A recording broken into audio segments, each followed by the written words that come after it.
relação a casamento. Sim. Também varia de lugar para lugar? Como que é? Bastante. Pode ter mais de uma mulher? Bastante. Pode. Dentro da tradição islâmica, o Alcorão estabelece uma coisa bem interessante, que as pessoas falam, no Islã a poligamia, ela é permitida, né? Então. Com certeza, ela é permitida. Só que o que o Alcorão diz? Se você ficar... Olha como é interessante. Se você ficar sobrecarregado com o número de órfãos que você adotar, você pode se casar com 1, 2 ou até 4 esposas. Mas se você não consegue fazer justiça entre elas, case somente com uma. Então o Alcorão, ele condiciona o casamento com mais de uma esposa para você amparar viúvas. É isso que o Alcorão diz. Você pode ler o Alcorão, tá escrito isso lá, entendeu? Por quê? No início da história do Islã, o que acontecia naquela Idade Média era o quê? Muitas pessoas, a maioria das pessoas que morriam em batalha eram homens. E aí você tem os homens, se você tem uma cidade que tem, sei lá, 20 mil homens, e aqueles 20 mil homens fazem parte do exército, morre 15 mil na batalha e volta 5, você tem um exército sobrando de 15 mil viúvas. E aquelas 15 mil viúvas, às vezes cada uma tem 3, 4, 5 filhos. Então, assim, uma das soluções que a comunidade muçulmana teve, né, de acordo com a revelação islâmica, dentro daquele contexto, foi que os homens se casassem com mais mulheres para poder ampará-las socialmente. Porque assim, vamos ser sinceros, a mulher, quando ela se casa, ela não tá buscando somente dinheiro, né? A mulher tem necessidades emocionais, tem necessidades sexuais, tem necessidades de proteção, tem muitas necessidades que são associadas ao casamento, principalmente no mundo medieval, onde você não tinha um estado policial, onde você não tinha várias coisas. Então a religião islâmica, ela estabelece esse princípio para amparar mulheres desamparadas no mundo extremamente brutal, que era aquele mundo que existia ali. E isso não deixou de existir hoje. Pode não existir aqui no Brasil dessa forma, mas em várias regiões do mundo, isso ainda é uma realidade. As pessoas, elas morrem aos milhares, deixam viúvas, e assim, você vai fazer caridade pra ela, tá, mas e as necessidades sexuais daquela mulher? E as necessidades emocionais daquela mulher? Ela vai viver solteira pra sempre? Ela vai fazer o quê da vida dela? Então a religião islâmica estabelece a permissibilidade disso, desde que o homem, ele possa fazer justiça entre essas mulheres. E o que quer dizer justiça? Ele possa sustentá-las, cuidar de todas as suas necessidades, tanto sexuais quanto físicas, ele possa cuidar dos seus filhos e possa dar toda a proteção que eles necessitarem. Então, dentro da religião islâmica é permitido, mas é permitido dentro de certas condições, né? A poligamia. Mas não é uma poligamia... Mas não da mulher. A mulher não pode ter vários... Não, porque isso não é considerado um direito, é considerado uma responsabilidade. Porque as pessoas geralmente acham que, olha, casamento com mais de uma esposa é uma forma de, sei lá, de prazer sensual magnífico. Mas assim, você é casado. Sim. Você tem bastante problemas dentro de casa que você vai ter. Tem uma sogra já. Exato, Imagina, cada mulher é uma sogra a mais. Então, assim, as pessoas, elas resumem casamento ao sexo, mas é só gente que não é casada que faz esse tipo de coisa, né? Porque quando você é casado... Mal sabe! Quando você... O sexo dá porcentagem das coisas que acontecem. Exato. Então, assim, dentro da religião islâmica, isso é visto como uma responsabilidade, um fardo social, inclusive. Não é uma forma de prazer, de... Óbvio que o homem vai ter algum prazer daquela relação ali, não é só, digamos, um peso. Mas quando a gente inverte isso pra mulher, vamos supor, se a mulher muçulmana, ela vai casar com 4 maridos, ela tem que sustentar os 4 maridos. Porque a mulher no Islã, ela não é obrigada a trabalhar. Se ela quiser ficar em casa só fazendo as coisas de casa, ou nem fazendo isso, ela tem essa permissibilidade. Então, para uma mulher casar com 4 maridos, ela teria que sustentar os 4 maridos, com eles absolutamente sem nenhum tipo de trabalho. Ela teria que aguentar as necessidades sexuais de 4 maridos, e quando ela engravidasse, de quem seria o pai? O pessoal vai falar, mas hoje a gente já tem teste de DNA. Bem, mas as regras religiosas do Islã, elas não são criadas para a existência de uma tecnologia, né? Ou a disponibilidade de uma tecnologia específica dentro de um momento da história. Elas são criadas para o estado natural do ser humano, que não é civilização, com teste de DNA, com nada. A maior parte da história humana que a gente viveu era onde nada disso existia. Essas coisas começaram a existir e ficar disponíveis no quê? Nos últimos 50 anos na história humana? Então, assim, o Islã trabalha com um escopo histórico muito maior, né? Então, isso é visto como um peso masculino e não como um direito, um privilégio, né? É a mesma coisa, você vai ter o privilégio de fazer mais dever de casa, você vai ter o privilégio de carregar mais sacos de cimento, você vai ter o privilégio de fazer mais coisas extenuantes. Você ter mais esposas não significa um privilégio, significa uma responsabilidade muito pesada. Você, que tá casado com uma, sabe muito bem do que eu tô falando, né? Então, a religião islâmica estabelece nesses princípios. Mas, óbvio, se a mulher muçulmana quisesse casar com outro homem, além do que ela tá casada, ela tem todo o direito de fazer o divórcio, né? Que é conhecido como khula, que tem 2 tipos de divórcio dentro do Islã. O talaq e a hula. O talaq, ela é feito pelo marido, e a hula é quando a mulher, ela busca o divórcio. Ela né? pode... Ela pode buscar o divórcio, desde que ela devolva o dote que foi dado pra ela, né? Como um presente de casamento, ela devolve pro marido, e ela faz a hula, e então o casamento é desfeito. Como que é esse lance do dote? Todo homem muçulmano, quando ele casa, ele tem que pagar a sua esposa o que ela pedir. Pode ser uma coisa desde Ela um valor... ou o pai dela? Ela. Somente ela. Algumas famílias, obviamente, a esposa vai pedir o que o pai tá dizendo pra ela pedir. Tá. Né? Porque é uma forma de segurança social. Se aquela mulher ela se divorciar, ou o marido morrer, ou acontecer alguma coisa, ela precisa ter aquilo ali. Mas óbvio que, assim, isso depende da condição financeira do casal, né? Se ela vai casar com um homem que tem essa capacidade, ele vai pagar, vai dar um dote pra ela de uma casa. Assim, antes de eu me casar aqui no Brasil, eu né, enfim, comecei um relacionamento pra me casar quando eu morava no Egito. E uma das coisas que eu percebi, né, na minha experiência de pré-casamento lá, Sei. é que você tem a questão de você... Toda vez que casar, você tem que dar um apartamento pra mulher. Você compra um apartamento e você dá pra mulher antes de casar. Não é uma divisão de herança, não. Ah, não? Antes de casar, você já dá o apartamento. E o apartamento que vocês vão morar tá no nome dela, sempre. Porque se você se separar dela, ela tem ali uma não tem desculpa, briga judicial pra ver quem vai ficar com o quê, não. Dentro da comunidade muçulmana, geralmente é assim. Mas isso acompanha as condições sociais. A maioria dos muçulmanos aqui no Brasil, convertidos, obviamente, não tem essas condições, então geralmente o dote é uma coisa simbólica, uma quantia em dinheiro, não há um valor de dote prefixado. É cultural e, digamos, social. Famílias que são mais ricas dão dotes maiores e famílias que são mais pobres dão dotes menores. Em comunidades agrícolas, às vezes o dote vai ser uma vaca, vai ser uma quantidade de grãos específica, enfim.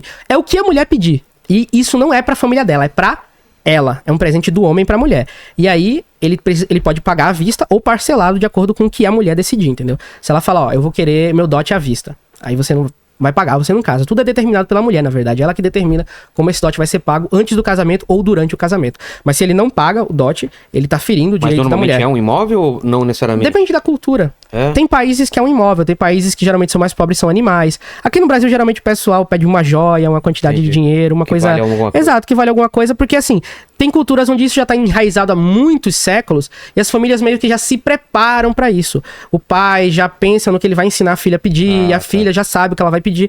Em outras culturas, às vezes, quando são de muçulmanos convertidos, novos, às vezes é uma coisa simbólica, porque são pessoas que não têm essa cultura, às vezes não têm essa condição financeira e vai casar como, né? É. Não é um impedimento pra você casar, mas você, né, faz isso aí.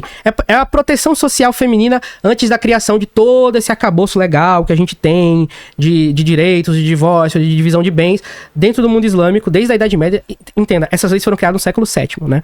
Então, assim, desde essa época, a mulher ela precisa ser resguardada financeiramente. Porque ela é a parte que pode ser mais lesada, tanto fisicamente, com agressão, ou com um divórcio feito com base em mentiras. Então, ela precisa ter essa segurança de não ficar desamparada, né? Porque ela tem um imóvel, ela vai poder ter uma renda, ela vai poder botar para alugar, e, enfim, não ficar desamparada. Isso aí. Entendi.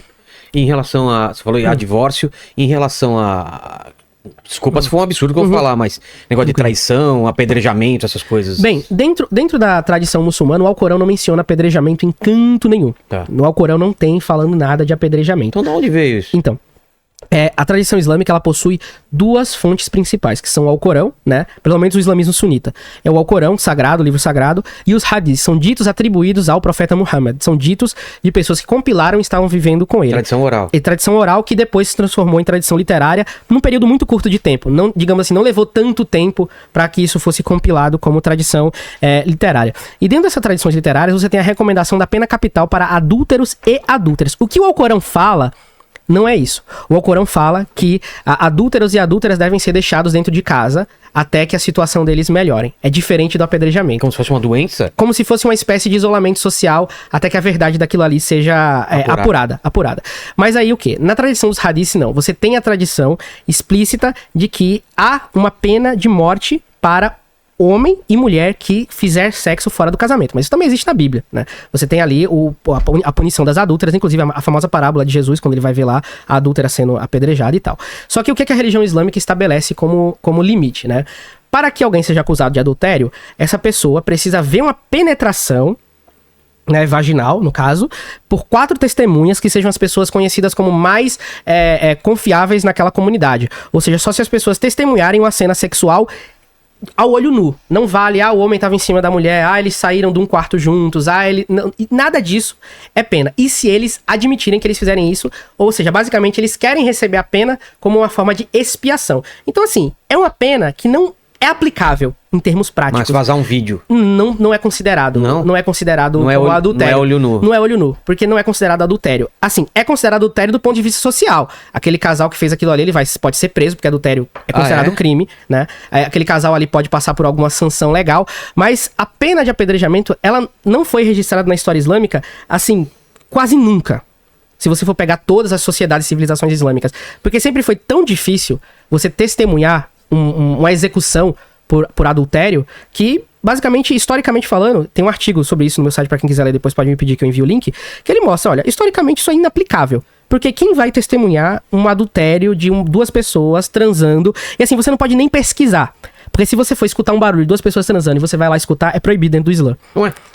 Então, assim, ainda tem isso. Entendi. Mas a pena, ela não existe pra punir. Ela existe pra mostrar a gravidade do pecado. É assim que funciona dentro da tradição muçulmana. Então, por exemplo, qual é a pena pro ladrão dentro do mundo islâmico, dentro da Sharia islâmica? Cortar a mão. Cortar a mão. Tá, mas o que ele roubou, como tava a proteção, tudo isso é o que é conhecido como ta'zir.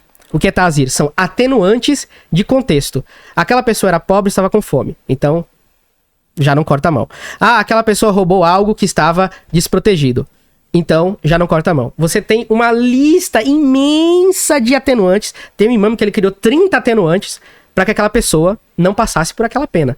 Então, assim, dentro da teoria jurídica islâmica da Sharia. Mas não significa que nos países muçulmanos isso é aplicado hoje em dia, entendeu? Entendi. A não ser em locais que são governados por grupos, por exemplo, nas áreas controladas pelo Talibã, às vezes isso pode acontecer. Mas nos países muçulmanos hoje em dia isso não tem base. Às vezes, assim, saem notícias de que acontece, mas são de mídias internacionais procurando difamar um determinado país, sem realmente acontecer. Quando você vai pegar a mídia local e você vai ver, não tem nenhuma notícia que saiu, só foi inventado a história pra, digamos, criar a questão do soft power da briga entre nações, né?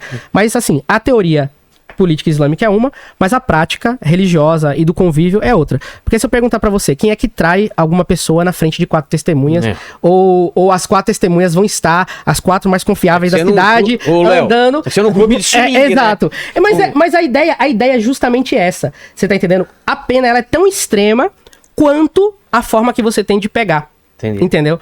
Mas é pra mostrar a gravidade daquele pecado. Inclusive, na época do próprio profeta Muhammad, a única vez que uma adúltera em toda a história do Islã foi pega foi quando ela foi ao profeta e ela pediu pra ser condenada porque ela não aguentava ver com o pecado dela, e o profeta se recusava, inclusive, a fazer esse tipo de coisa, porque ele dizia, olha, você tá louca, você tá com problema na sua cabeça, volta outro dia, e ficava, tipo assim, tentando evitar isso aí. Porque, como são chamadas essas penas no árabe? Hudud. Hudud significa limite. Tipo, é o máximo. Entendi. É o máximo pra uma coisa. Então, é inaplicável, basicamente. É inaplicável. Aí a pessoa fala, tá, qual é o sentido de você criar uma lei que não é aplicável? O que é tão difícil de aplicar? Porque essas leis não são como a gente entende lei hoje. A gente hoje em dia vive numa época onde nossos estados são agigantados e controlam todos os aspectos da nossa vida. Inclusive monitoram todos os aspectos da nossa vida. Você vai, digamos assim, pagar uma coisa, o Estado tá sabendo. Você vai pra algum lugar, o Estado tá te monitorando. Você tá com seu celular na mão, a polícia pode saber onde você tá. Na Idade Média, pra o Estado descobrir um crime, nunca. Então, assim, isso existia com esse objetivo, de criar um limite moral. Olha, você não faça adultério em público. Se seu comportamento é esse, fique escondido o máximo que você puder. E nenhuma denúncia de cônjuge vale como prova de adultério. Por exemplo, se o marido chegar e falar pro Cadi, digamos, pro juiz tradicional da Sharia, minha esposa me traiu, eu peguei ela com outro cara, tá? Qual a prova? Não tem nem como armar. Exato. Qual é a prova?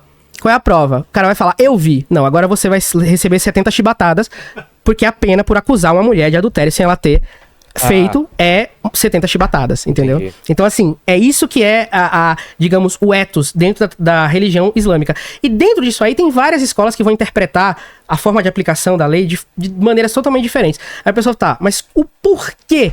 Porque tem que ter um porquê, né, disso aí. Por que o adultério ser crime, né? A gente entende, dentro da cultura islâmica, que o quê?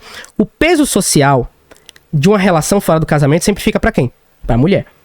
Ela vai ter que criar um filho que não vai ter pai e que não vai ter meio de se sustentar, e aquele filho vai acabar virando um peso pra sociedade, sem acompanhamento masculino e todas aquelas coisas, e pode acabar, numa probabilidade muito grande, virando, enfim, várias coisas negativas, né? Então, isso existe como uma proteção, né, pra que as famílias não comecem desse jeito. Basicamente isso. Mas qual é a aplicabilidade disso? É basicamente o que eu falei pra você. É inaplicável. Porque tem todas essas, que eu falei de tazir, né? De limitações para que isso não aconteça. Então é basicamente isso. O marido, e assim, se o marido vê a mulher traindo ele dentro da religião islâmica, ou também, porque assim, a gente fala sempre a mulher, mas as leis para adultério vale para ambos. Eu não sabia isso, por exemplo. Exatamente, vale para ambos. Se o homem... só pra mulher. Não, é para ambos. Adúlteros e adúlteras. É porque o foco sempre é na mulher, porque, digamos assim, a sociedade ocidental tende a ver as questões islâmicas sempre sob essa égide orientalistas como se fossem leis que só valessem pra mulher. Machistas. Na verdade, não. Exato, machistas. Mas assim, dentro da Sharia islâmica vale pra ambos, homem ou mulher. E ambos, marido e esposa. Se um trai o outro, é divórcio. O marido fala que ela tá divorciada e acabou. Entendeu? É assim que se resolve, né?